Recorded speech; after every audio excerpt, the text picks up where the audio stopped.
to unbox the Soundcore Motion Boom Plus.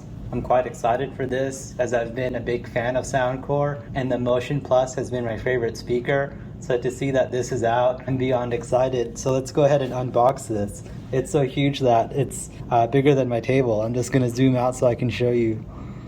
Look at that. Here's what it looks like from the front, and as we open it, so here's this. This is gonna be a USB-C cable. Let's go ahead and see if it's USB-A or if it's USB-C. Oh, and it's a USB-C to C cable. Good job, Anker. Gonna be the carrying strap. Very premium. And this is the instruction manual. Now, where the big boys sell.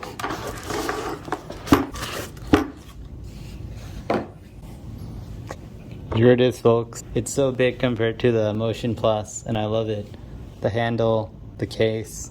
I'm excited for it. Alright, stay tuned. Subscribe to see my impressions and sound test of this speaker.